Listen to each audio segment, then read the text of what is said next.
do is for product quality. Quality is all.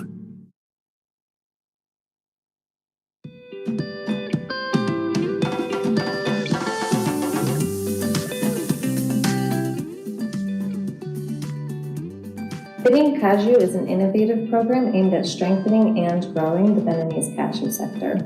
Its goal is to create a more productive, competitive, sustainable, and inclusive economic growth engine for the people of Benin.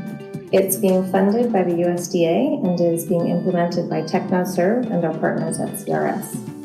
Over 8 years, Benin Cashew will increase the yields and incomes of more than 49,000 smallholder farmers, triple Benin's domestic processing capacity, create more than 3,400 jobs, most of which will be held by women, and will position the entire sector for continued growth long after the project ends.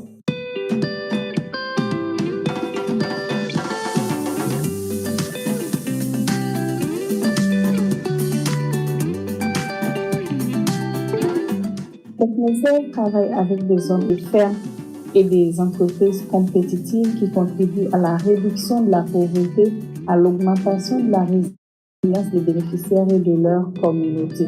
Nous restons convaincus que la participation pleine et entière des femmes et des filles permet de maximiser la croissance économique inclusive pour un développement généralisé.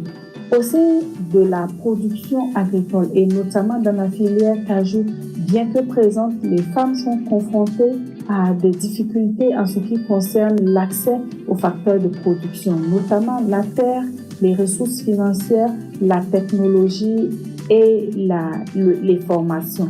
Au début du projet Bénin Cajou, la participation des femmes était d'environ 20,57%. À fin décembre 2020, ce taux est passé à 34,67% au sein de la production et à 39% au sein du projet. L'objectif étant d'atteindre au moins 40% de participation des femmes.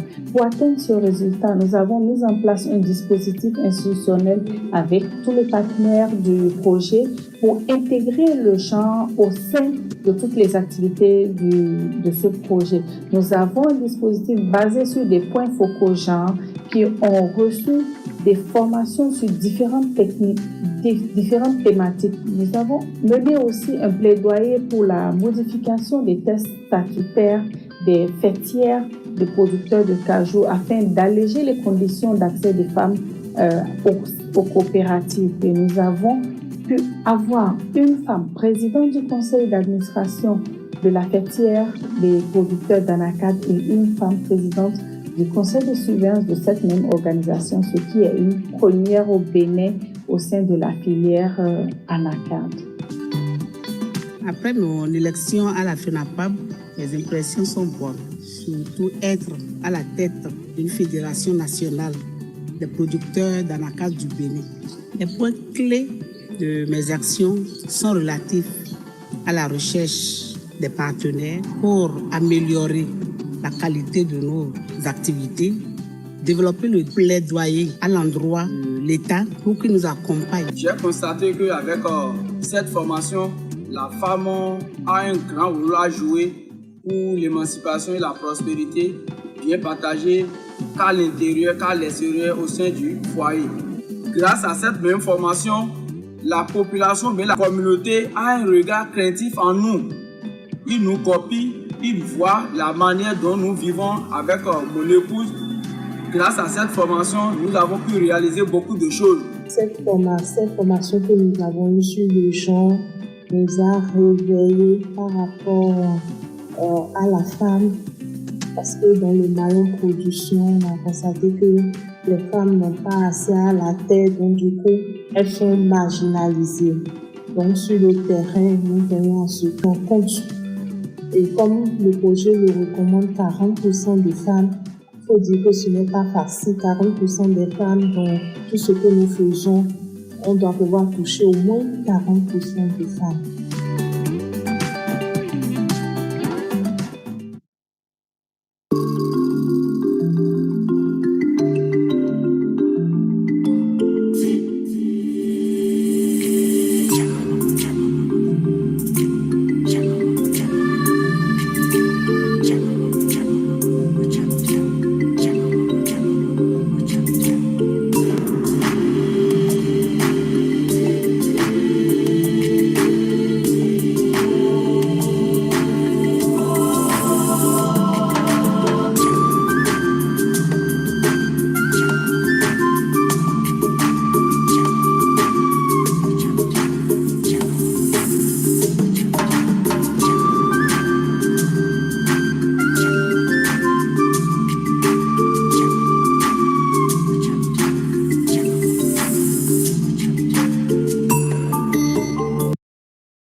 Recording in progress.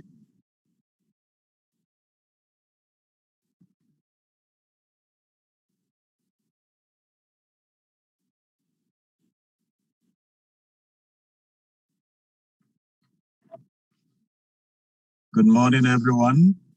I see Shakti is also ready. How are you, Shakti? Very good. So we welcome everyone as Shakti gets his mic ready. We welcome everyone to this edition of the Cashew Technical Series with Shakti Power. This will be the last edition for 2021, and then we'll restart again in 2022. Let me also mention that this is going to be in English with a simultaneous French interpretation, which you can obtain by looking at the bottom right corner. There's a globe there, which is allowing you to select the language of your choice. Again, let me also say that we are coming to you, or rather we are available on the ACA Facebook and YouTube pages, and you can easily reach us and join this session on that. Let me also take the opportunity to acknowledge our partners and sponsors who have made these sessions possible. So here we have CNFA Pro Cashew, GIZ.com Cashew, Cashew Info, TechnoServe Benin Cashew, SNI, and Intersnack Procurement. Again, the topic for today is going to be on traceability in cashew processing, key factors to healthy market linkage. And it is coming really at a time that we are also going to reintroduce the ACA seal from January next year, so that we can really address issues of food safety, food quality, and traceability. And indeed, none other, as I've mentioned already, to take us through this topic of traceability in cashew processing than Mr. Shaktipa, who needs no introduction. Nearly a decade and a half working in the cashew processing industry in Africa, and helping a lot of processors to find their feet and to do well and excel in very difficult circumstances in the past. So Shaktipa, you are welcome, and please I'll hand over to you at this moment. But please activate your microphone, and then you can start. Sure. Thank you very much. Thank you, Ernest. Hope you can hear me well.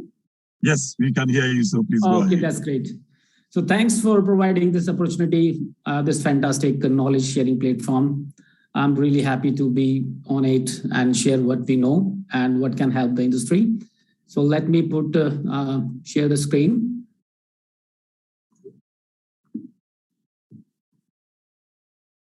Hope we all can see the screen.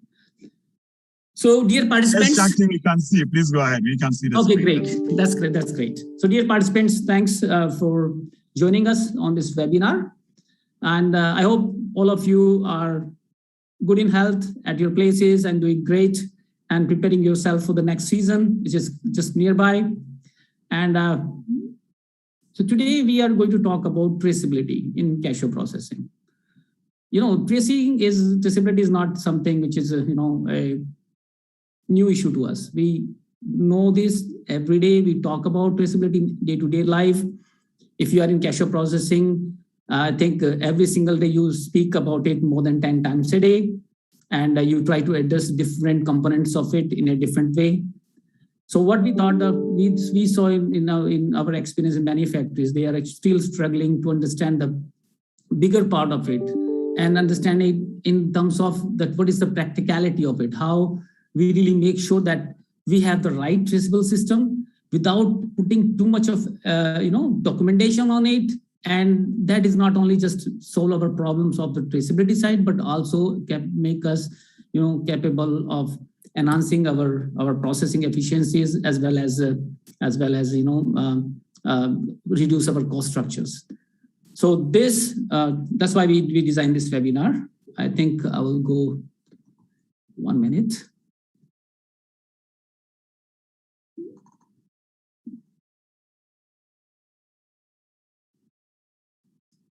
I think that's much better.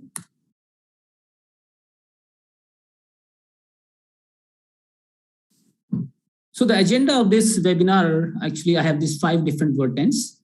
The idea is to bring traceability into a much more holistic way and participate with the other part of the world that to understand traceability, its types, and why it matters. And that's how it starts.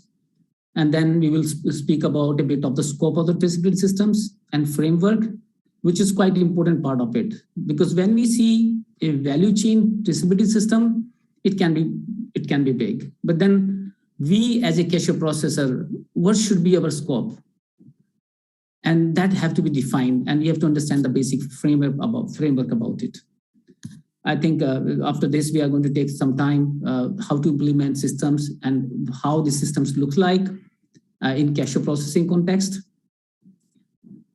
Then we will talk a little bit about batch processing in cashew processing and its implementation, as batch processing is the only way to guarantee a robust traceability system. Without batch processing, we can't implement any traceability system. So we are going to take a little bit more time about it. We'll talk about almost 15 to 20 minutes only about batch processing, because that's how we see the beauty of the system. And then we take a little bit of time on customer audit on traceability, that what customers actually looking for and how they evaluate your traceability systems for their regulatory or non-regulatory requirements. And then a little bit talk about that how mock recalls works on food safety systems. So I will take approximately 45 to 55 minutes on it, and then we will open session for the question answers, okay? So why it matters, to start with, usually very first thing which comes in our mind, we always talk about to improve food safety and quality control. Though traceability itself does not make food safe. It doesn't mean that we have traceability systems in our plant well established and that guarantee food safety, no. But it is an essential part of it. However, it is a risk management tool whenever a food safety problem is concerned. And when we play it in conjunction with GAP or GMP, which is good manufacturing practices, it can reinforce emphasis on prevention instead of only reacting to breach in food safety. So it's more or less as a preventive tool rather than paying a lot when something goes wrong on the product side and we have to raise a recall sort of thing. This also plays an important role in customer safety, because only with this we can have a speedy and targeted recall, and withdrawal can be performed immediately. And that also demonstrates transparencies across and within product supply chain. So when we say transparencies, we can't have it without traceability. So traceability is where all the transparency starts, whether we talk about the transparencies in the product quality and product development, or transparency in the shared value vision from tree to trade. So everything linked with the traceability. And that's why we always call that traceability is the key element of supply chain sustainability. So no sustainability when there's no traceability. And that also ensures business to make more informed management decisions. Because with the traceability that lead to increased market penetration, only with this we can understand operational efficiencies and reduce operating costs. So sometimes we feel that traceability means it's going to be a lot of money we have to spend on the systems, but it's not actually, it's a part of the business.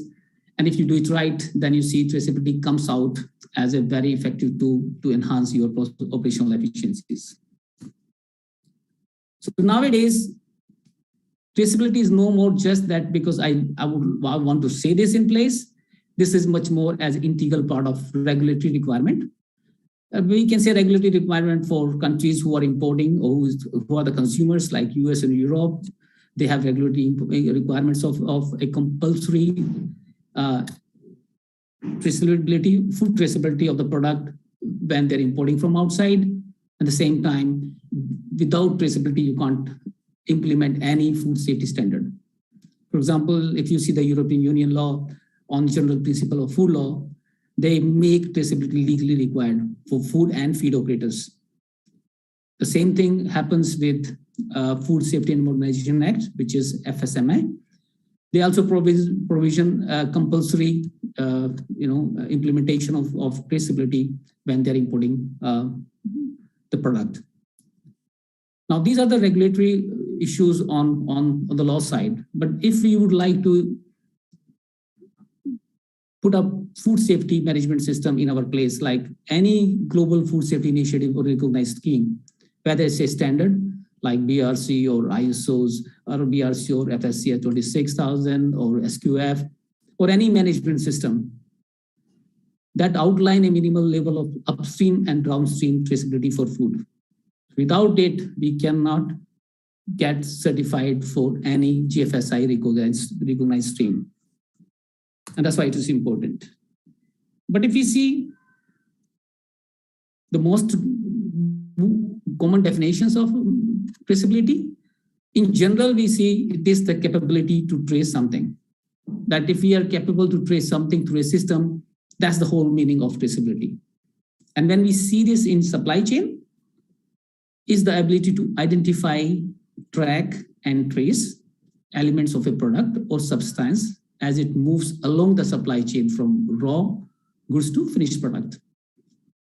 And so the overall crux of traceability is that only, But then when we talk about some standards or law, they define it into their own way.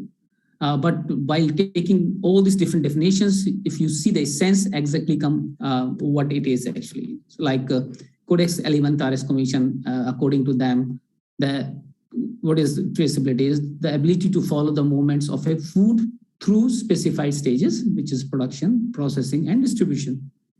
Now, it is not much different when we see it through the ISO point of view. What they did in place of food, they add their feed or food, and it's the same definitions.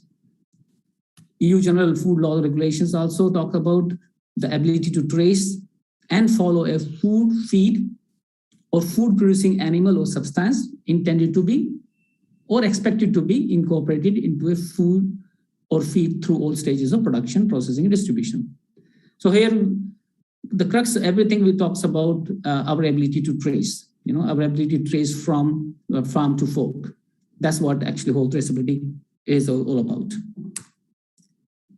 Now, to understand the traceability, like we have to understand two components of it. And without it, we can't understand exactly the full meaning of traceability.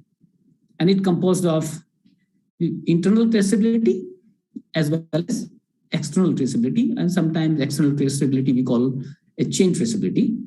So let's have a look on internal traceability. So we see here a small depiction of an internal traceability chart, and internal traceability means in a single process can be monitored, and that is like a cashew processing plant. That means we take the product from the raw material from the warehouse till the final packing, and so whatever happens within the factory is all about internal traceability. And this refers to record keeping of a product within a particular operation, company, or production facility, and it relates the data about raw material and process to the final product before it is delivered. Now, is it enough when we say internal traceability that we have from the warehouse till final product, everything we put a good system? Is it enough to address the market requirement? It is not actually, because market requirement want to see beyond that. And that's where we have to understand the concept of external or chain traceability. And that is where movement of products in multiple processes can be monitored. That means recording in progress. The scope of a traceability system and its basic framework. So what is the scope of traceable systems for a cashew processing plant? So if we see a cashew processing plant where we manufacture, where we actually process raw nuts to the final product, and where we actually have the reception and storage of nuts, processing stages, and packing of kernels, that unit, if they want to define the scope of work, then they have to see what is one step down and what is one step up for them. That falls within the scope of the traceability scope. And when we see one step down, that means raw nut supplies, that who produce these nuts, how those nuts are purchased directly or through traders, how these are transported to factory, how this documentation have been done. And when we see one step up, that is kernels to customer, that means how we are selling these kernels and shipping of kernels to the customers and how we do the documentation. And this scope have to make sure that all information available on demand within this scope that actually forms and that makes actually the scope of a Cashew processor. Now let's have a look on one step down. Raw nut supply, what is needed at that stage? Before it, we have to understand that how it is designed, that on the production side, the farmer of purchases, and then it is transported, this aggregated volume is transported to local processor. Local processors are those who are processing at origin. That means if the farmers are from Cote d'Ivoire and the processor in Cote d'Ivoire, that means this local processor actually have that product.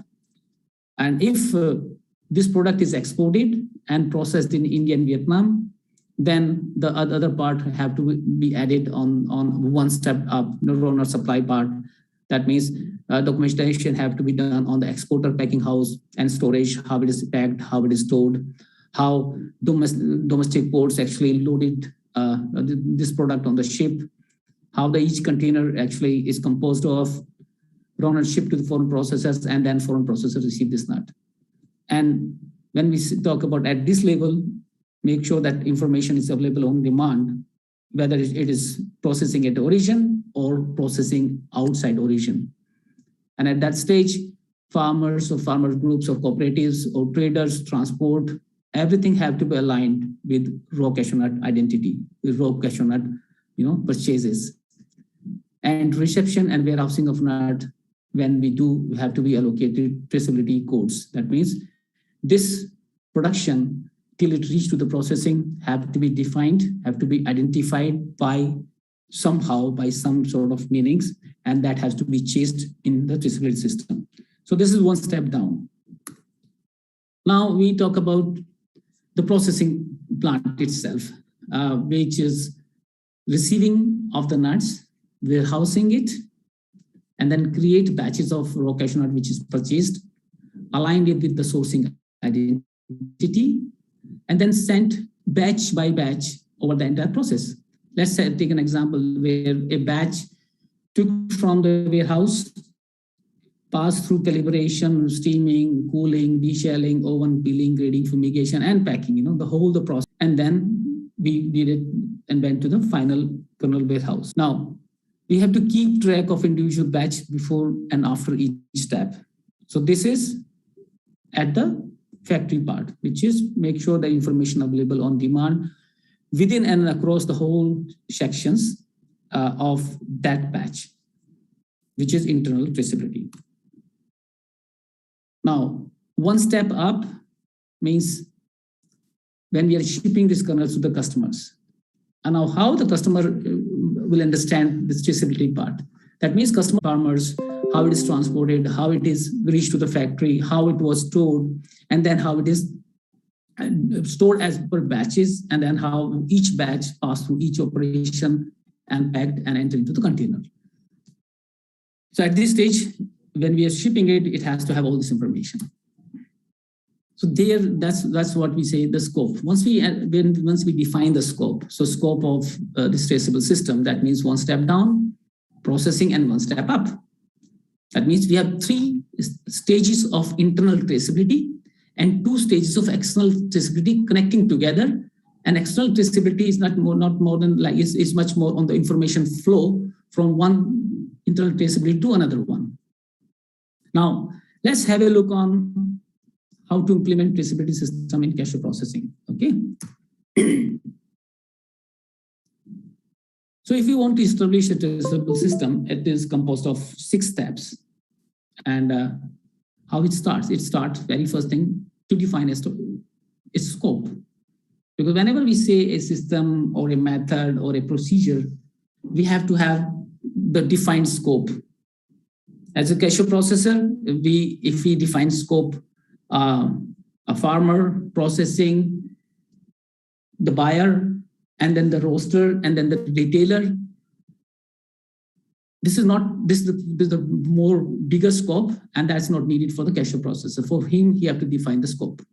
And once he decides the scope of the traceability system, then decide the size of the optimal production unit. That means what should be the size of each lot or each batch on which he is going to use the system, so that to identify that product, and that will remain as a unit on which traceability is implemented. After this, identify the traceability information needed, that what type of information is needed to implement this traceability system, and that not limited to the product, that also to the products that like raw nuts or kernels, that also include information on if any food ingredients we add into the process, or if we are using any packing material or any food products. Everything which are inputs to this process have to have all traceability system inbuilt in it. So once we have that, we have to establish a system of record keeping and retrieval. So that is the most complex part. When we say record keeping, you can do a very simple record keeping and you can make it as complex as you want. But the basic outcome of this record keeping is not just to record keeping, but to make sure that we are doing a record keeping in a way that when we need it, we can retrieve this information within just minutes. And that's how the record keeping systems are established by looking at the retrieval process. The fifth step is the established procedures for review and testing of the traceability system, that we establish different procedures, right? Standard operating procedures, and review them and test them on the traceability system. And then we document the traceability system altogether. When we see traceability, whenever we talk about traceability, people always feel it's too complex, it's too much of paperwork. And many of them, sometimes we feel it's impossible. But 20 years back, we never thought about it. 10 years back, we start talking about, yes, let's talk about do at least traceability in the factory, internal traceability. That was also not easy. But today, I am very happy to say that most of the African processors are already implementing a full traceability from farm till their buyer. And that's great. And it's happening. So it is not just too much of work, but if you see as a business perspective, you find that is a needed work and people are doing it. And why it is complex when we say this value chain service, it's a lot of data. It's a lot of supply chain indicators. Now, when it goes to the factory, we have 6-stage process and we have 500 workers and 4 different forms of the product. And that's why it's so complex.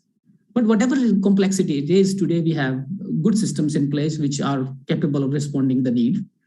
And the main purpose of this system is to record and document all activities in the production process from upstream to downstream. And it should serve as a regulatory requirement, as transparency process from farm to fork, as tool to analyze and logistics and production cost, and to support the food safety management systems. And from one internal process to other, so that internal external processes can be handled together. Must have the ability to track in all stage production, from production, processing, and distribution. When we say a characteristic to end-to-end traceability system, that how an end-to-end traceability system look like, which can capture the product. Also, it has a lot of capture, it has product movements, it has attribute changes, and processing activities across and within the supply chain. So let's take on cashew side, we have the farmers, where product goes to the processor, and then it will go to roasters, and it will go to retailers, and then the consumer. At each level, we have components of internal tracing, and within each level, among two levels, we have external traceability, exchange of information, and that's how we make a full traceability system and chain traceability. Now, if we say information system, what type of information, food traceability information systems we can adopt? There are different information systems are available. We can choose to go for wireless identification or scanners technology. We can go for location-based technologies. We can go for information and communication technologies, or internet and web technologies, or any other, like sky's the limit. You can invent your own system technology, which you are going to use in capturing information and communicating within and across the traceability system which you installed. Now, if you want to see a modeling of a traceability system, how it look like, it has three major things, So a traceability system, this is a system which should be capable of information exchange, very first thing, that should be capable of information collection, exchange, and then communication across systems, incubate this information and communicates.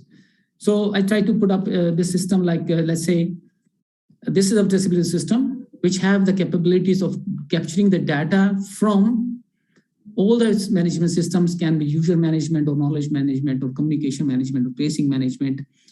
And this whole system can capture the data from our defined scope of traceability system, which can be farmer groups till retailer. But for the Cashew processor, it is from farmer group to roasters. And then it incubate all this information in a way that any user can check it and can test this to satisfy their needs. Authorities in importing countries can test it and inspect it to satisfy their regulatory or non-regulatory requirements. Consumer can test it on whether he can check that it's come from the origin or composition or nutrition value, etc. And food operators can check on tracking and tracing of the product. Like a cashew processing plant, we can track how raw nut transformed from raw nuts to the final product and can trace it back also, that when it was processed, in which condition it was processed, if it is needed. Now, once we define a traceability system, a robust traceability system actually should be capable of tracking forward and tracing backward. And what is tracking forward? That means the ability to each member of supply chain. Anyone who is in the supply chain can track the movement of the ingredients, packing and product forward through the supply chain. And when we say tracing back, the same thing, the ability of each member of supply chain, the ownership and characteristics of ingredient, packing, or product backward. We can trace them backward also. So once we have this both component and it's working well, we have a robust traceability system, and that gives all trusted information, and that can be used by the markets for the brand empowerment. Because when you have the right source of information to your customers, you can empower brands by making new claims. You can easily claim that this product is coming from this much of farmers, or this much of workers work to produce this product, or this product is of great quality because this is BRC certified factory. Everything they can do once they have the right trusted information, and that comes from the system. They can also enhance the supply chain efficiencies, and that is to accelerate product flow and reduce inventory levels through increased visibility of inventories and movements. That also help the markets in risk mitigation strategy, the protection of brands through identification of risk and isolation of contaminated product. And that is only possible when we have a robust traceability system, when we trust this information, and definitely to satisfy the compliance, ensure compliance with both individual retailer mandates or the government regulations are actually satisfied through this trusted information. So that's how the markets use this. So far we actually talk about much more on different ways of traceability systems, a basic designing of it, the framework, and the uses of it. Now, let's have a look on next. Let's spend less than 15 to 20 minutes on how to implement that. A small word, when we say batch processing, it looks a small thing, but that's a game changer in any implementation of any traceable system, actually. To understand that, let's start with, as a Cashew processor, if you really want to bring a good, traceable system, that means it starts with the operations diagram. Very first thing what we have to do, we have to identify the main activities carried out by the company, and then organize all this activity into a flow chart. And you can see here an example of a flow chart. That means you can define all the different activities are here, from raw nuts, steaming, cooling, weighing, sorting, grading, all these different activities. You can also assign a different section with different type of need in terms of cleanliness. That means this is a high care area, this is a clean area. You can add the quality control part of it. You can add also the, what is going out, the byproducts. So you can make it as complex as you want, actually, and you can achieve by it more and more intense work you do on it, more and more better you can address the issue on the traceability side, and you will be able to understand how the same traceability will work for processing efficiencies, and how the same efficiency system will work for the market, and how the same efficiency systems will work to satisfy the food safety requirements. So it starts with this. Once we have the flow chart, then list inputs and outputs of each activity. And then once we have that, then we have to analyze the flow of items to identify their key points. That is operations carried out, all changes of state or packaging. We have to make sure that we are addressing properly transport, the movements, warehousing or removal from inventories.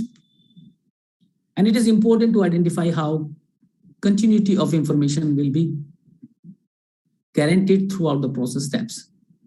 So information flow have to be in continuity. It should not break in.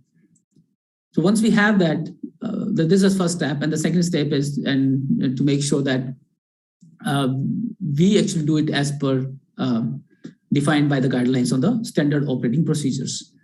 And here we have to identify the type of activities by name and number. Now we are talking about implementation. That means each activity have a name. If it's a deshelling, it is deshelling, and number means if it is deshelling cashews, and cashew means what? A batch, and that has to have a number. Now briefly describe the activity carried out. We are talking about now standard operating procedures. Identify and assign the person responsible for the activity, the data to be captured, and the traceability data documentation to be kept.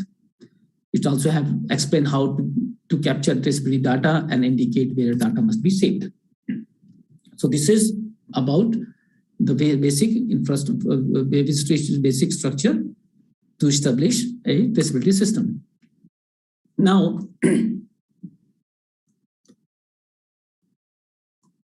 processing batches, if we see, when we say implementation of system, traceability system, that means this has to be done on something, and that should be some quantity if we are cashew processing. So if we see the basic traceability requirements, it has two major requirements. And one requirement is that we need an identifier. Identifier means or a batch or individual label that is attached to the product at a given point of time. Identifier means that we want to see the traceability of something, and that something have to have some identity. In cashew processing, we always say a batch, for example, this 20 metric ton of raw cashew nut are purchased from a cooperative named Kosama, came from a region from Bante, and have this type of farmers and have this quality, was purchased on that date. So you give that 35 metric ton an identity. And then once we have that, then we have a record of its history, a record which may include information about where and how and when it was produced, who produced it, the enterprise that produced or processed it, and where it was sent, and record may need to be assessed at each link in the supply chain. So these two basic requirements for any traceability system. And that's why we say batch processing is so essential part of it, because batch is an identifier. That's a basic requirement.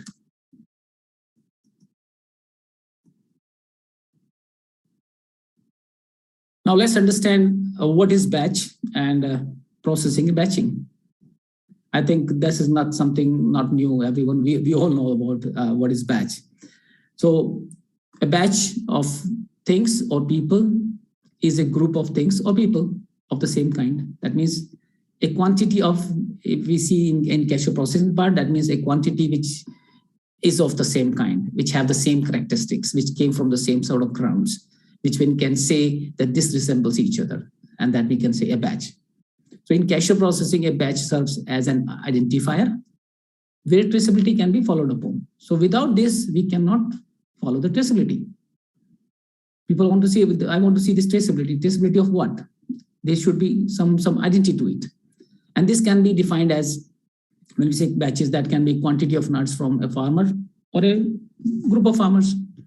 That can be quantity of material sourced from a specific village or a district or a region or a country, or that can be quantity of material prepared or required for processing operation within specified time frame.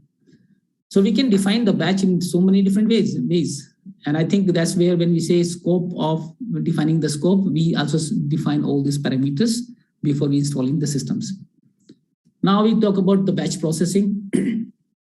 And batch processing is simple, that taking that batch and take it through the whole operations and till its final product. That means the performance of individual industrial process on material in batches of limited quantity or number. And this is a technique in which an operating system collects the raw material in the form of a batch, follow the processing to this batch across and within operation process. That means batch processing means receiving of the raw material into batches, store that into batches, and process it in the same form of the batches from warehouse till final product, and then ship it in the batches. That's the batch processing.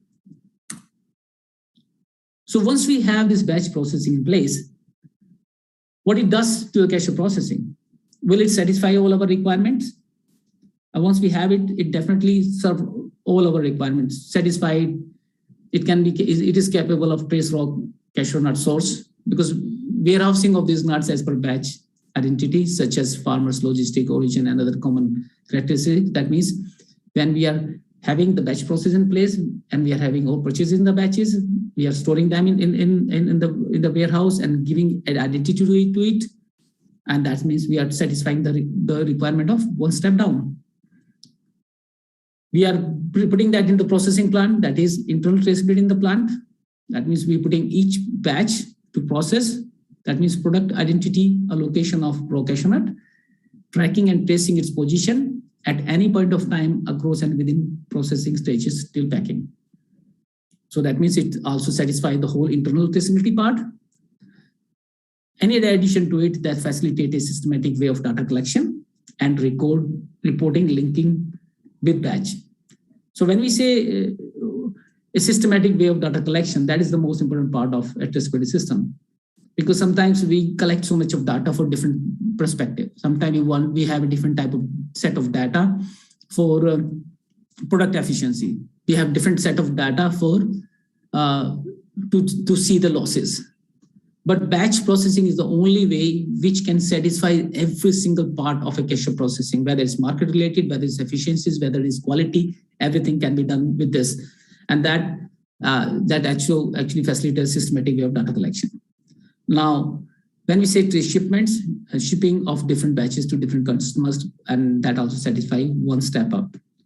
So once we have a batch processing in place, it satisfies all the market requirement on a traceability side. But when I see as a cashew expert, and sometimes I feel many of the processors actually feel why we should have to spend so much of money on traceability part. And I'll always tell them, do not worry about traceability. Just think about the batch process. Install it in your factories, not for the sake of traceability. Just to, once you install it for the sake of enhancing processing efficiency.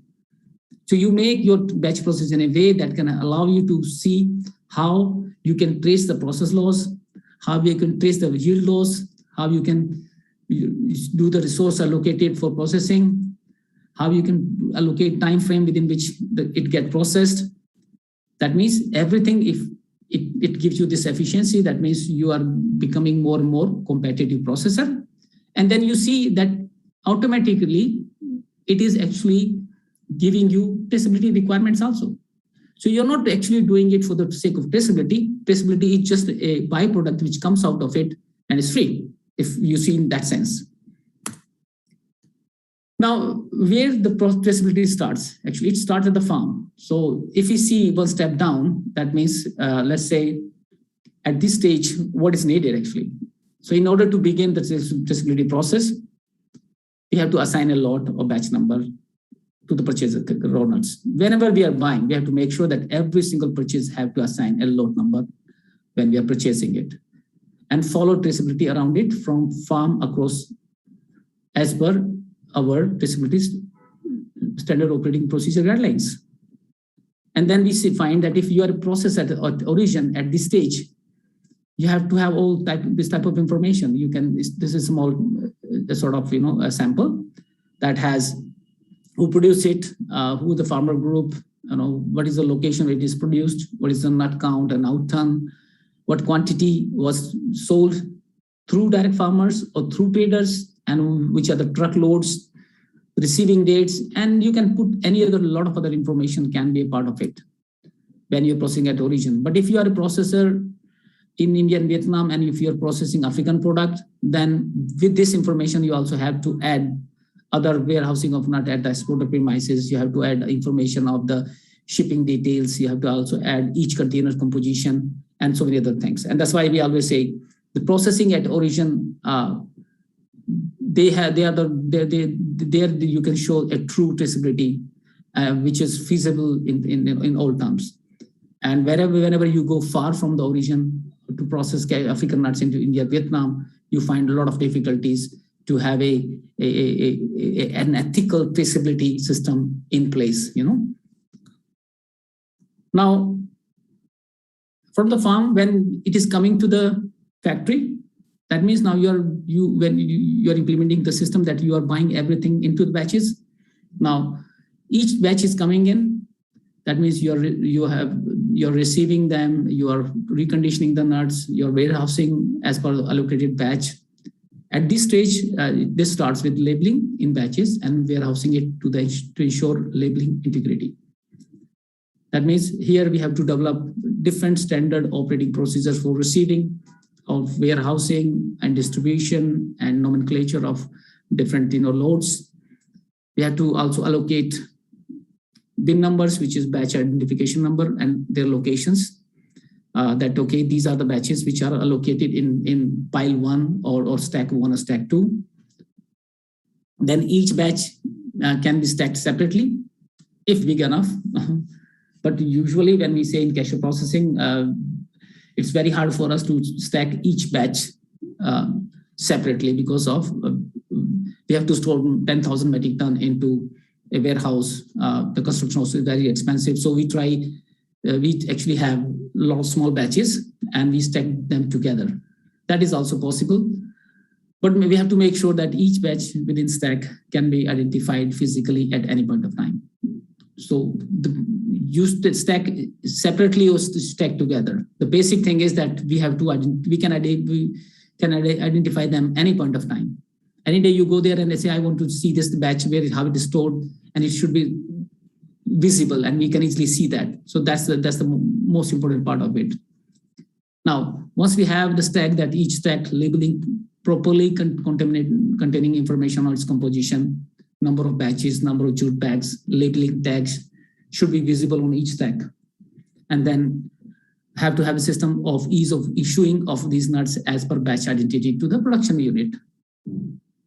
And processors who are in the country other than the origin of nuts can follow containers traceability and stack it accordingly for future use.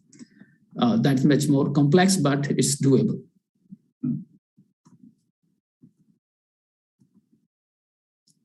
On the processing part, So we see now on the farmer side that these type of things have to be in place. On the processing side, who actually, this is much more on the internal processing, that move batches in production and follow physically its movement till its final stage, which is receive batch quantity and parameters. So every day, the production manager receives maybe 20 tons from the warehouse.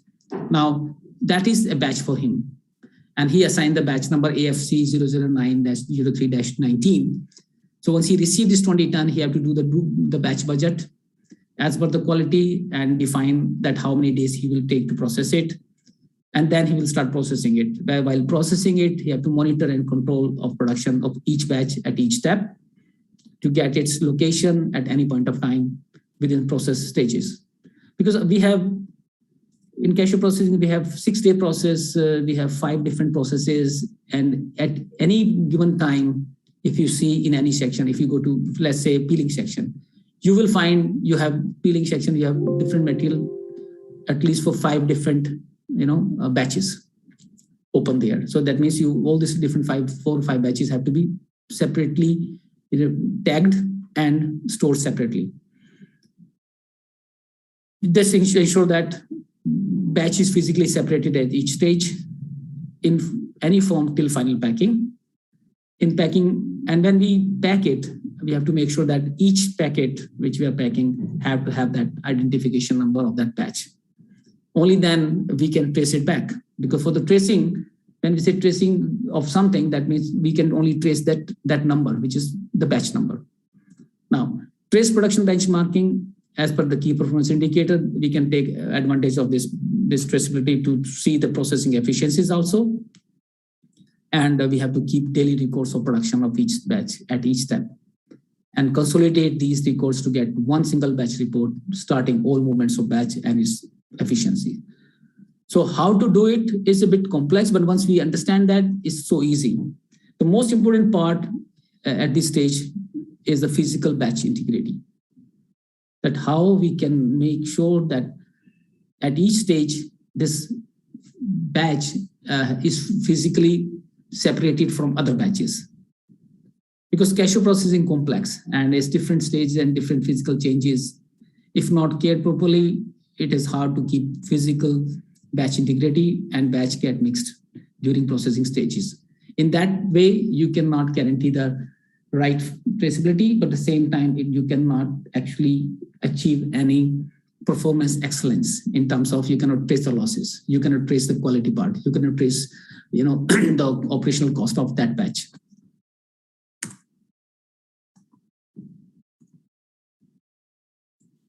Now, once we have this batch, when we already process it, now we talk about the closing of the batches, how to close the batch. We cannot close the batch till all the raw cashew nut which is issued to the factory is not processed completely and it's not packed. So we have to make sure that nothing is left unpacked. All quantities are packed. Only then we can close the batch. And once we close the batch, we make sure all finished goods units are properly labeled with the batch number. That means every packet which is packed under this quantity have to be labeled with that batch number. And then we come up with a resume of the batch process. That means this 20 ton now, or 50 tons or 60 ton, whatever the quantity you take as a batch, now shown in one report. It's the most simplest report. That means if you are the owner of a factory and you are not able to spend your time being in the factory, but if you have the right system, you can spend only 30 minutes for each batch report and you can easily see where you are losing the money, where you are, what quality you are getting out of each batch, what is the economic performance of each batch, just sitting any place in the world. It is not needed that you have to be all the time in the factory, but you have to make sure that you have the right system installed in the factory and that system is trustworthy system. And this report comes from that system. Then just by checking this report, you know whether you are losing or you're gaining out of it. For example, this batch is like a composite of around 140 tons. And then it talks about the shelling variance part. It talks about the loss of Borma here. This talks about how many metric tons of each grade come out of it when it is packed. But besides this, we also want to know the timings. So sometimes you can say, yes, okay, this is a performance of each batch. But when we say traceability, that means we have to understand also that on what date, in which condition that batch is processed. So the same batch, if we see the batch movement tracing, this is an illustration of a batch tracing. That means this batch, which is AFC 0090319, if you see, was issued to the processing and was calibrated on 19th of March. That was on Monday. And that was graded on 24th of March on Saturday, as well as on 26th of March on Saturday. And that is packed on 27th and 28th. And we planned 7 days to close this batch, but we took 9 days. That means we didn't perform well on the numbers. So besides that information, you also get information easily that when this batch was, physically placed in which section in what date. And that's very, very robust information. This is very simple information. And it doesn't require too much of paperwork, actually. It's just having the right system in place. Now, besides this traceability part, once you have a batch process in place, that can ensure you to see the process loss. Because when we say it in batches, we need not to wait for the whole year to see what we lose as in our factory, in the warehouse. Sometimes people say, we have 4% humidity loss in the warehouse, which is impossible. Because that 4% you actually count when you finish the whole year. But what we suggest that if you have a batch process, then you are not worried about the year. You see, I bought this 20 tons and I process this 20 tons and I find the humidity loss of less than 1%. That's fine. So you now talking about now individual units rather than the full year, that after 1 year, you know what is there. And no one knows within that year, you have stealing of nuts or you have mixing of other problem issues rather than just the humidity loss. So that's how this traceable, when we have batch processing, it actually gives us a lot of indicators. So there are some indicators which we can easily see. That means if this batch having the outturn of 47.2 pounds, for example, that means with the loss of 8.5 pounds, which is standard, we was expecting 38 pounds packables. Now, in place of 8.5% pounds, we lose 9.1 pounds. Sometimes some factories say in the learning stage it is okay, but after once they learn it, then they say we are losing 0.6 pounds of kernels in this batch.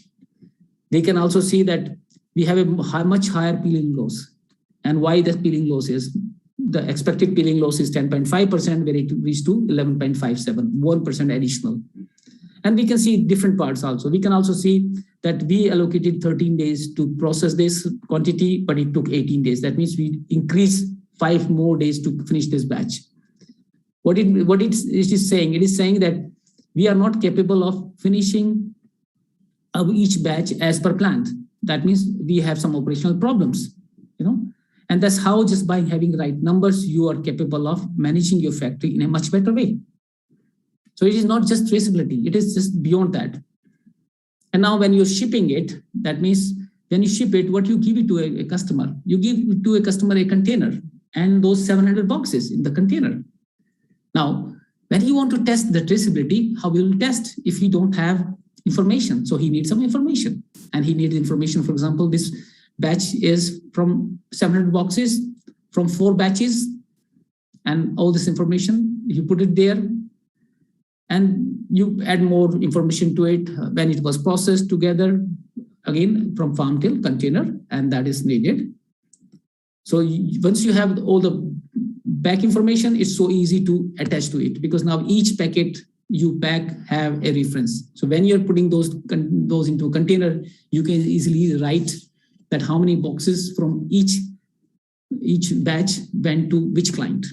So tomorrow, if you have a claim, let's say you ship 100 boxes from one batch to Italy, to US, and 100 boxes to Europe, and you find that 100 boxes in Europe have a quality problem. That means you need not to wait. You can easily communicate to your buyer in US that we had issues with the quality on that part, at least to just recheck that they don't have the same issues if it is dangerous part. Though we never do it, but we should do that actually.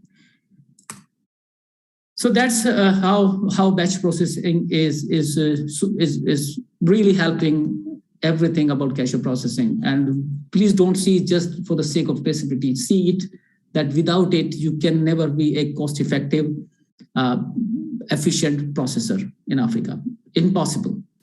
So just go for it. That's very important. Now, when we say customer audits on traceability, because the customers, sometimes they have some regulatory issues and sometimes they have their brand issues, which are not regulatory requirements. So these days, many of the buyers, they want to see that their suppliers have to be well compliant on traceability. And each of them have a different set of checklists to check each of their supplier on traceability side. Some people have 5 or 7 basic components, others have more than that. So it can composed of around 12 basic things, which can include written procedures that the plant which is producing it have all the written procedures on the traceability and as all SOPs, have all the physical segregation systems in place, have all the supply chain placements, establishment of procedures, flow diagram, flow of material, information requirements. They understand documentation requirements. They have the structure and responsibilities to run it. There's a proper training of all participants and supply chain coordination is there. They have the right monitoring and evaluation part and internal external audits. So it is not necessary that every buyer have the same audit checklist, but it can be designed as per your buyer and more or less these are the basic content on it. Now on the last slide, I would like to talk about a little bit on the mock recalls. Many of the processors still don't understand it and why traceability is required. When we say usually people see traceability in the point of view that if something is wrong with the product and if a supermarket find that their product has salmonella or contaminated product and they have to withdraw that product, that means they have to understand, they have to see the traceability system, which will ensure them that, okay, this product is distributed to these different places. And if they don't have it, they cannot withdraw it. And that's why it has to be done. But now, how to check that your systems are performing well? Do you wait for a recall, actual recall, and that can cost you millions of dollars? No. So usually, what any food safety global GFSI recognized scheme, whether we are implementing a BRC certification or you go for FFSC 22000, or if you want to come up with the SQF, any standard which is recognized by Global Food Safety Initiative have this obligatory component of checking the traceability system of each factory.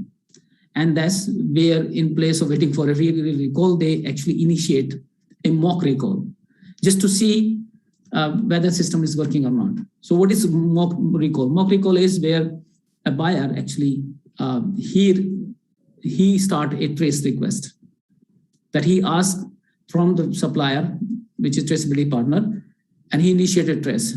He initiated trace and he said, well, I have some issues with the product, which is this, under these batches. And can you give me the information, how it is processed and what is the possible cause of this contamination?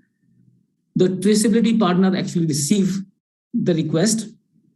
And then because he knows all the batch number, immediately he can see in his system that batch number processed in which dates, the quantity was processed in which days in deshelling period or grading, whatever it is. Also from where it is sourced, who produced it, who ship it, when it arrived to my factory, all information. It doesn't take more than 5 minutes for him. And he sent the response. And the trade request initiator actually received the response. And once he gets satisfied, then he said that the mock recall is a successful mock recall and your traceability system works. The important thing is that Why this system have to be so efficient? Because of this request, whenever people do sometimes, for example, some companies are given only 2 hours that your system should respond within 2 hours after receiving the trace request. Can you imagine that if someone is sending you something that within 2 hours you have to respond to everything? So if you have so much of paper work and you have 10 different systems in place, you will by the time you will compile all the information, it's too late. And that's why we say that when we say batch processing is so easy, you don't require too much of it. It's not that you need too much of computer work on it. No, you can do it even manually also, but do it right. But to do it right, one system for everything. And I think that's it. I just stop over here. Thank you for listening me. And now we open the session for question and answers. Thank you so much, Shakti Pal. And to you participants, I'll say, please use the Q&A functionality to put in your questions. And Shakti, indeed, I'm also very thankful, especially on the point you raised on the traceability mapping, so that again, whatever is being sent out there, somebody has a means of getting to know where it is coming from, some kind of a story behind it. But I think the issue of a story being told also about the product will be something that maybe we will look at in another session. So thanks so much, Shakti. There are a number of questions. There is one on this platform, and then there are others on other platforms that I'm going to take you through. Shakti, let me start with the one on this platform, which is saying that sourcing is made to smallholder farmers who are fragmented big time. So there are so many smallholder farmers from whom all this is being bought. And that probably this can be done at the secondary stage, at the AMCO stage onwards. So probably here it is looking at the farmer organization levels. So he's asking whether in practice, how can you put this traceability into practice and to reflect the fact that there are small producers and who have to make the kind of volumes that you need to process. Shakti, did you get my question then? Yes. That's very clear. That's why I'm saying that cashew processing is quite complex. So here what we have to do, we have to start somewhere. If you say that you start a system and tomorrow you're going to trace every farmer, yes, it's quite optimistic actually. If you do it, it's great.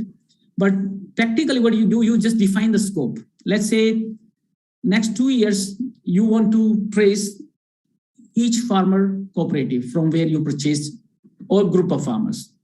And then in next 5 years, you would like to reach to each farmer, or next 7 years, whatever it is. So you define the scope to start with. So if this is your first year, you start with that, okay, this year, I'm going to trace all 10 regions where I buy the nuts. And next year, I will increase the scope of traceability. And I say, I am going to trace 10 locations of each origin in my traceability program. That means within 2 years, first year you trace only 10 things, 10, sourcing regions. But the next year you're talking about now 100 sourcing places. And that's how you build on it. Don't worry about that. No one is asking you the day 100% farm to fork traceability. But people want to really see that whether you have some initiative of such kind to make sure that in future you will be able to satisfy the market requirements. So start with somewhere. And that will allow you to also install some systems in place. And then you keep building those systems and keep checking the efficiency of those systems. And that's how you grow up. Shakti, thank you. Something in connection with this question that you just answered. Here, the questioner is asking the traceability. How is it possible in view of the low volumes of processing? Because again, if you take a processing factory, if you look at the way the capacities of the factories, it may take several batches to make even one pack or even one container. So really, how possible is it? Or are there ways that you advise that different factories come together to meet? It's really, if you look at the questioner, I've been wondering whether it is even possible at all, even for one particular factory. No, it depends on, this doesn't depend on the size. You can, again, when you're defining the scope, you can define that my batch is composed of, let's say, 10 tons. For example, if you're processing 3,000 ton capacity plant, for example, if you have that one, that means you're processing 10 tons a day. And if you feel that I purchased from this cooperative 30 tons, you can take it as a batch. That means you follow that batch. Now, that means the 3 days production now as a batch. That means you are going to finish this batch in 11 working days. So you are defining, so how you define your purchases, and it doesn't work that, okay, you can take a batch in 20 days also. So it's not about this, about just say that this is the same nature of nuts, and we want to show the traceability part of it. We want to track it forward and we want to trace it backward. Now you can do that even in a small factory or a bigger factory. As I said, you define the scope and accordingly you play with it. Big factories are much easier. They can take a daily batch, like if they are processing 50 tons a day, and they take a daily batch, that's recommended to them. But if you are a small factory, you can take a weekly batch or you can take a bi-weekly batch. But make sure that that batch identity that you allocate to it comes from the same kind of, it represents the overall characteristics of the batch. Okay, thank you, Shakti. There's Kishore who wants to know, maybe it's more to give the clarification again, the difference between backward and forward traceability models. Maybe quickly, sure. Distinction, yes, sure.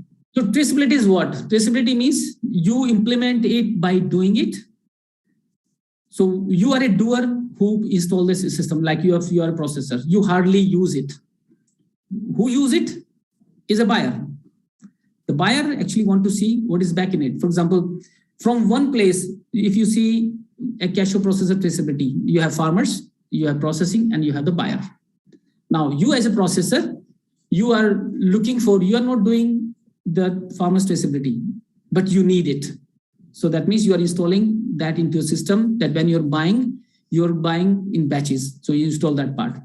Now, you as a doer, you install it and you're tracking it forward, that you take that batch, you put it into deshelling, then you put it into peeling, grading, and packing. You ship it to someone. For him, he's not tracking it. Now he want to see if he get a trouble. He want to see that I have infestation of 20 boxes of this batch number. Now he want to trace it back. So for him, is it tracing as a buyer because he had some issues with it. And now you did the whole forward thing, but your system is capable in a way that when he asks this tracing back of this batch number, you immediately open your Excel sheet and find, oh, that batch number, this was processed during those days at source from that place. And then you find what are the possible cause or possible reasons that day of that infestation. Or if you find the same type of problems, other side also, or maybe in other container which is shipped under the same batch number. So that's how implementation always tracking forward, and to see the integrity of the system is tracing back. So that's how it works, tracking forward and tracing back, the two major essential part of any traceability system. Hope this satisfies. Thank you, Shakti. I think during the presentation by you, you had always used to step down and let's step up. I think you were stepping down anytime you are going back to the farmer level, and then stepping up when you're coming back into the processing factory. Can you clarify? Because there's a question I hear is a bit if you say when we say any ideal, if you say any ideal traceability responsibility, when we say traceability system responsibility of anyone is always one step down, one step up. One step down from where it is sourced and where it is sold.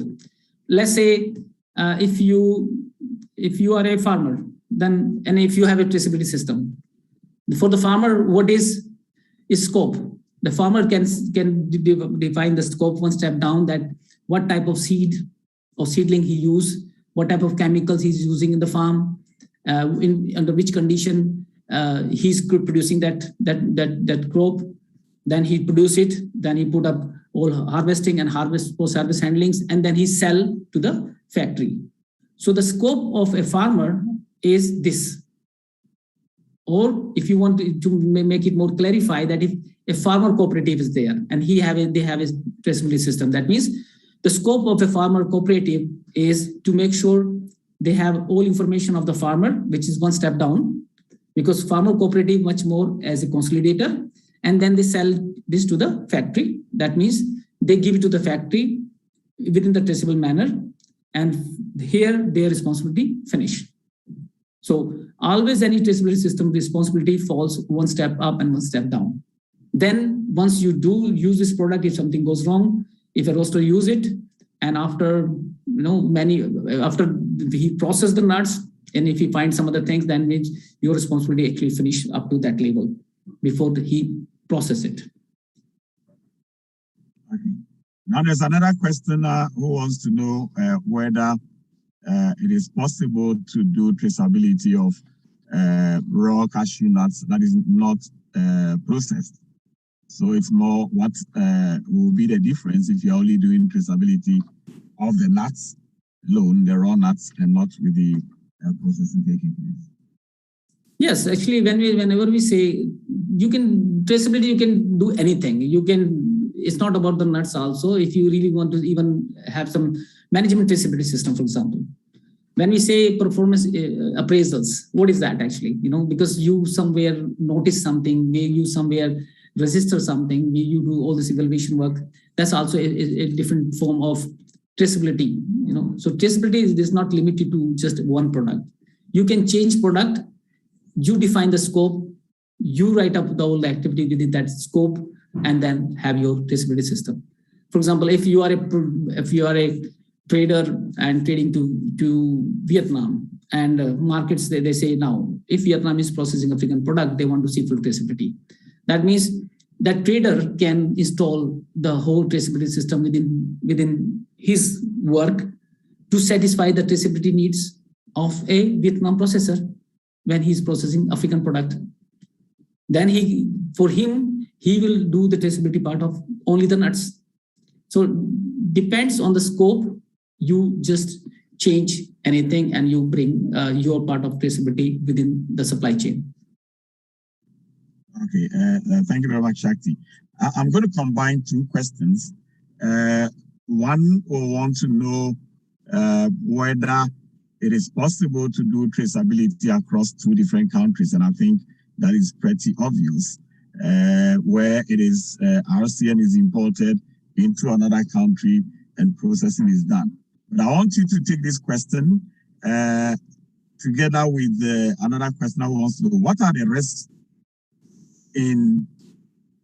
really, how do you ensure that risk management and coordination is effectively done when you are looking at the external traceability in relation to the internal traceability, so that you don't have risk from your external environment or your external traceability impacting or disrupting the system you have put in place for your internal traceability.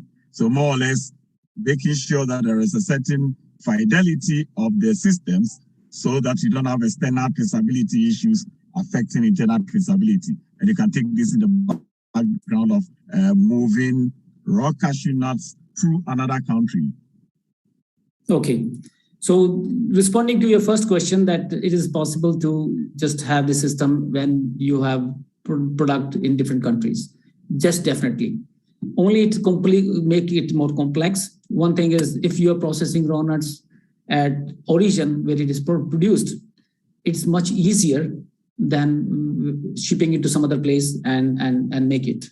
So both is possible. Now, there's a little confusion when we say internal traceability and external traceability connection, how they conjugate with each other. So actual traceability activities actually performed in internal traceability system. So when we say a farmer is doing traceability system, that means that's internal part of it. A processing plant, internal traceability, and then buyer, internal traceability. When we say external traceability usually is not connected with activities. It's much more the flux of information. when you are changing head from one step to another step, when you are changing the ownership from one place to another place, how you are communicating the two different sets of internal traceability, forward and backward, and linking the information flows, that's more usually is a external traceability. External traceability is not that something has done externally. It is just linking two internal systems together to make sure that the information flow go both sides without any difficulties. All right, thank you, Shakti. I think in talking about the batch, you had given different definitions of the batch, and the questioner wants to know whether, as an industry, I believe, whether we must go for a uniform definition of a batch. And in that case, should it be that it is at the farmer level or village or district or region or time? What would you advise so that as an industry, there's no ambiguity when we talk about a batch? And then for a buyer, he knows this is the level that it is all coming up from. Yeah, batch definition is the same for everything. Only its volume can change. You know, for example, if you are, let's say, if a farmer, you are buying from some farmer group, and you buy from 20 farmers, and each farmer is producing 1 ton. That means you have this 20 tons from this village, and all these 20 farmers have the same type of agriculture practices. And then you say, well, this village, this Mankono 001 is the batch number. That means this 22 metric tons come from this place, and that is my batch. Batch is just a representation of a collection of anything. You know, it can be a material, it can be nuts, it can be people, which represent the same type of characteristics. That's the basic definition of a batch. Only it differs in the quantities. So quantity, it depends on your production capacity, but at the same time also your buying capacity, in which form you are buying. So how you are defining the scope of purchases, and that actually define the variation in the batches in terms of the number, in terms of the quantities. But as batch definition, it's always the same. It doesn't change. It just changes the quantities. For a bigger factory, a batch can be 50 tons. For a smaller factory, a batch can be 3 tons. Okay, thank you, Shakti. There is Kishore here who would like to ask a question. Kishore, can you hear me?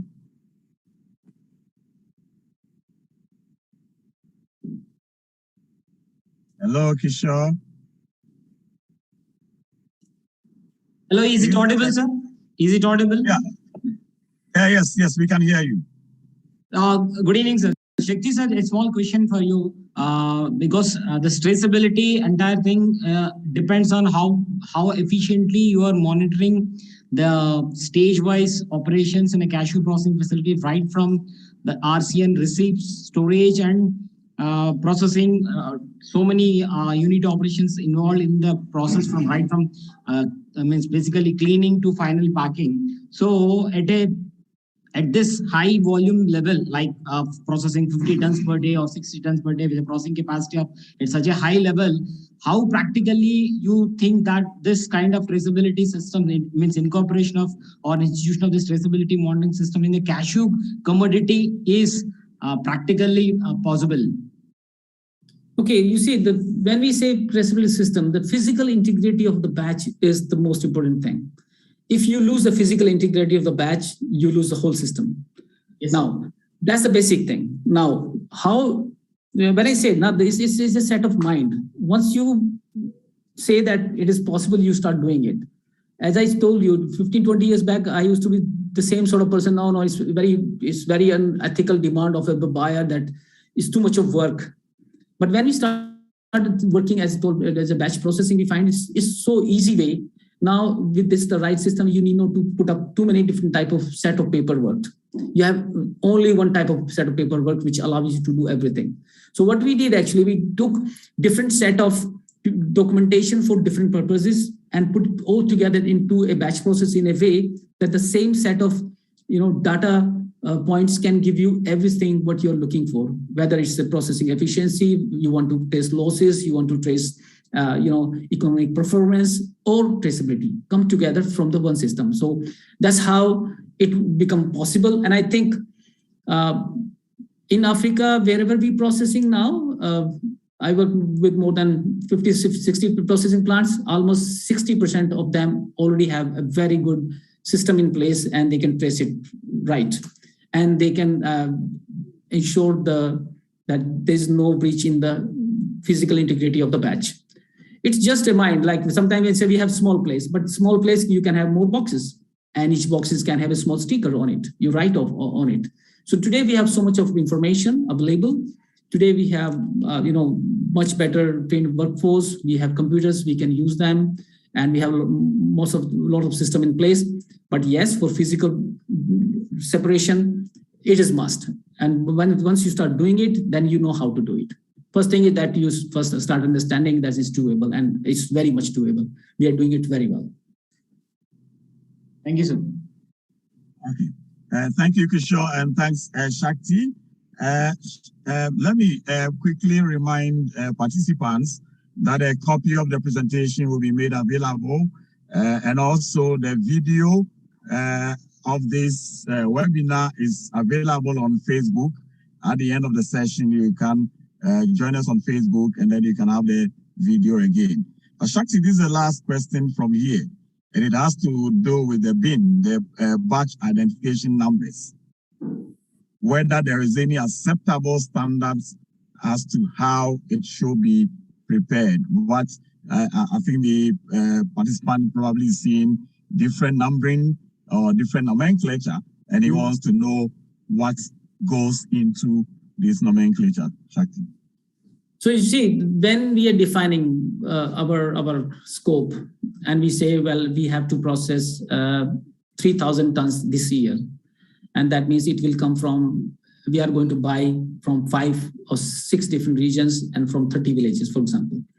So this all depends on your planning. So when we say this is coming from 30 different villages, that means we have at least 30 locations. Now, you can put all these locations and you can put sub-locations. So you can say, I have 7 locations in Mankono region, and I have 5 locations in this region. So that means you can have a region initials, you can have the sub-region initials, then you can have the village, and then you can assign the codes. So that means just by reading to it, you can easily say, oh, well, MN or MK dash BR dash this, that means from Mankono, from this sub-region of Bere, whatever it is, and DA means Dabakala, whatever it is, dash 001, 002, 003, 004 / the date of purchase.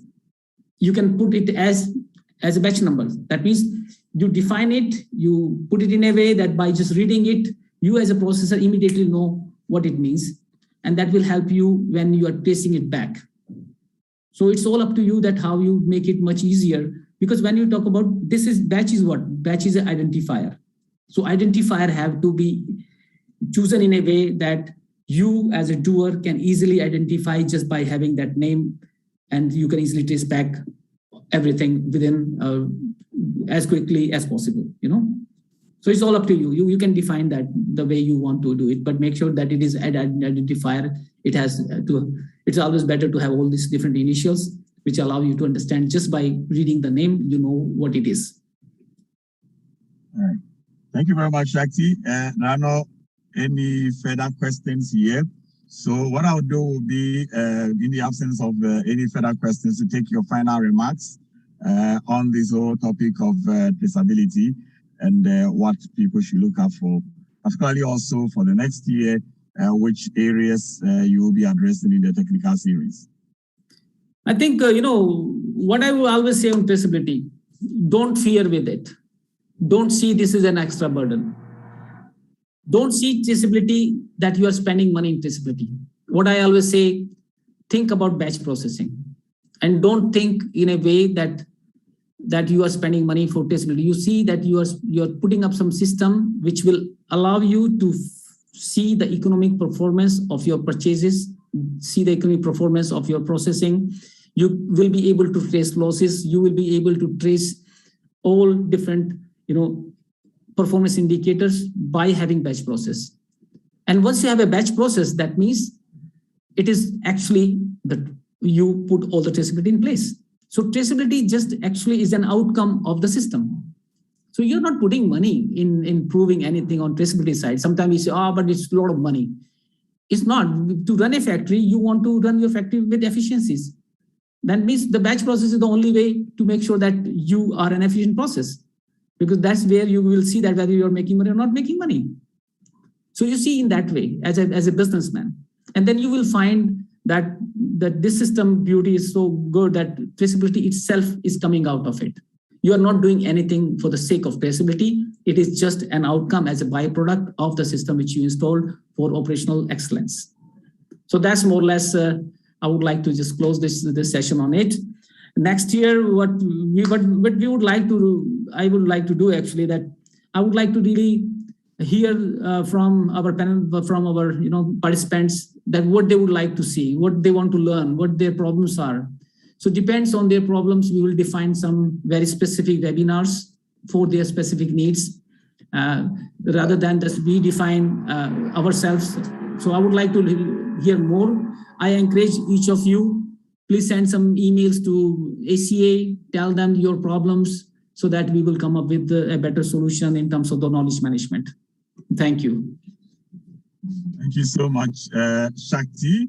And at this point, I will hand over to my co-moderator, Blessing. Miss Blessing will come to do the thanks. This is the last webinar for the year. So, Blessing, are you there? Yes, I'm here.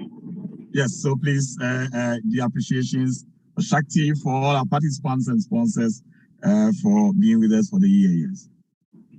Thank you very much, Shakti. Thank you, Ernest, as well, for another session. Ladies and gentlemen, thank you for joining our sessions. Thank you for working with us all throughout this year, even as we bring the 2021 ACA iForums to an end and prepare for the coming year. As you've heard from Shakti, let us know areas that you would want us to dive into next year. If you look into the chat session, you would see our email address. Write to us, share with us your thoughts and ideas on how 2021 sessions had been and your expectations for 2022. We are grateful to every speaker, intervener that has featured in any of our learning forums. The Global Market Encounter with Jim Fitzpatrick and the Cashew Technical Series with Shakti Pal. This year again, we had an online conference and we greatly appreciate those who joined us as panel members, speakers, moderators, or as facilitators. We are grateful to all our sponsors and partners who have supported us all throughout the year. And a big thank you, of course, to you, our participants. You have always been present at every online event. Thank you. We wish you all happy holidays. Please wear your mask and stay safe. See you surely in 2022 as we bring you more exciting activities, sessions, forums. Thank you. Bye-bye. Thank you. Bye-bye. Thank you, Shakti. Thank you. Blessing. Bye-bye.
Recording stopped.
What do you care most when buying color sorters?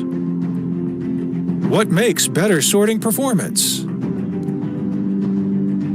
What ensures high stability and reliability regardless of 1 unit or 10,000 units? Quality is all.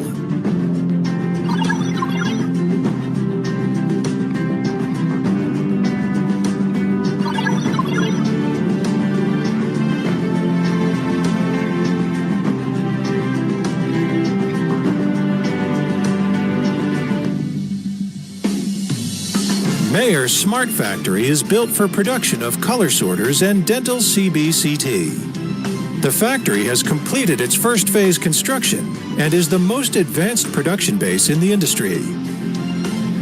Mayer's Smart Factory started construction in March 2018 with a construction area of nearly 70,000 square meters and a total investment of nearly $45 million. It takes full consideration of resource conservation, environmental protection, and employee health and safety before designing. The factory takes a multi-layer framed corridor structure, making full use of natural ventilation and lighting. Also, it adopts first-class energy-saving facilities and environmental-friendly materials, making it a true green factory.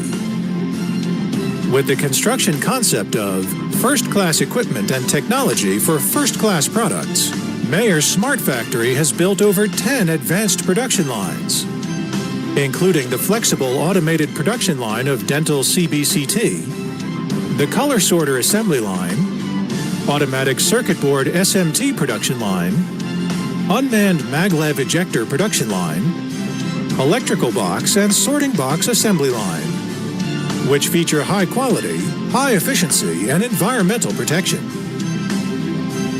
Mayer's Smart Factory delivers a giant leap in stability and reliability. Also, quality of Mayer products is fully upgraded, and equipment maintenance costs are effectively reduced. That makes customers worry-free totally. Quality is all. Mayer is constantly striving towards the goal of, no matter it is to produce 1 unit or 10,000 units, the quality is consistent.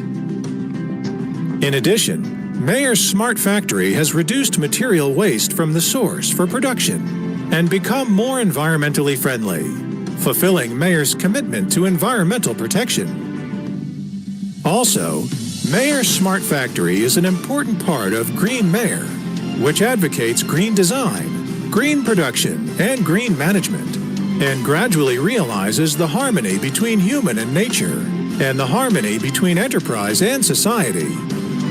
Mayer's Smart Factory is a big step in intelligent manufacturing, which guided by Mayer core values of pursuing quality and serving customers. Another intelligent coating sheet metal production base covering an area of 15 acres and a total investment of $55 million is also under construction. All we do is for product quality. Quality is all.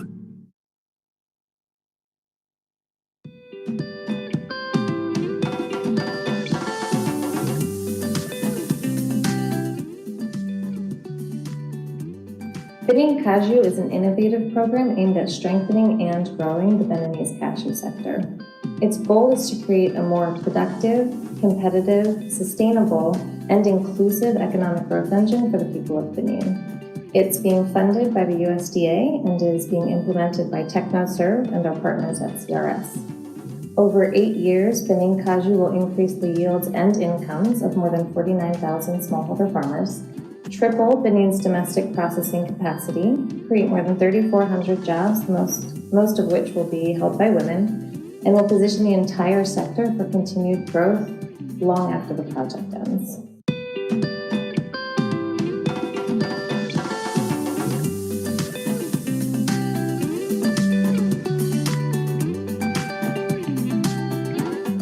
TechnoServe travaille avec des hommes et des femmes pour bâtir des fermes et des entreprises compétitives qui contribuent à la réduction de la pauvreté, à l'augmentation de la résilience des bénéficiaires et de leur communauté. Nous restons convaincus que la participation pleine et entière des femmes et des filles permet de maximiser la croissance économique inclusive pour un développement généralisé.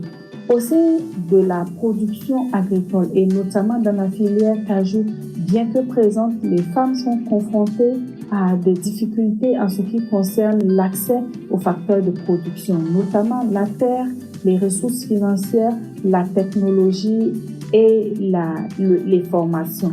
Au début du projet Bénin Cajou, la participation des femmes était d'environ 20,57%.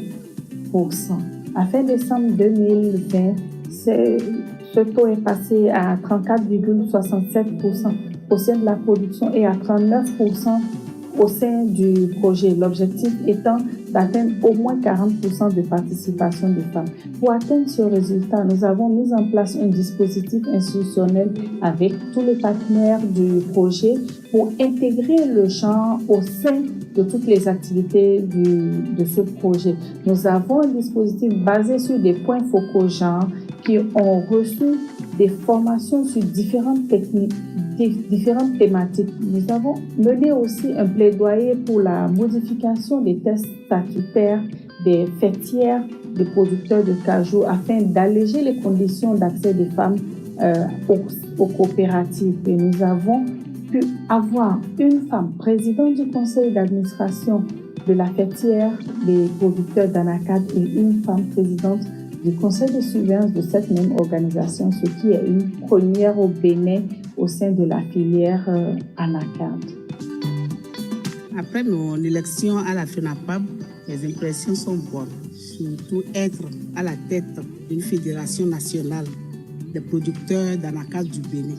Les points clés de mes actions sont relatifs à la recherche des partenaires pour améliorer la qualité de nos activités, développer le plaidoyer à l'endroit de l'État pour qu'il nous accompagne. J'ai constaté qu'avec cette formation, la femme a un grand rôle à jouer pour l'émancipation et la prospérité, bien partagée qu'à l'intérieur, qu'à l'extérieur, au sein du foyer. Grâce à cette même formation, la population, mais la communauté a un regard craintif en nous. Ils nous copient, ils voient la manière dont nous vivons avec mon épouse. Grâce à cette formation, nous avons pu réaliser beaucoup de choses. Cette formation que nous avons eue sur le genre nous a réveillés par rapport à la femme, parce que dans le maillon production, on a constaté que les femmes n'ont pas assez à la tête, donc du coup, elles sont marginalisées. Donc sur le terrain, nous voyons à ce que les femmes soient prises en compte. Et comme le projet le recommande 40% de femmes, il faut dire que ce n'est pas facile. 40% des femmes, dans tout ce que nous faisons, on doit pouvoir toucher au moins 40% de femmes.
Investissez dans les filières coton et anacarde.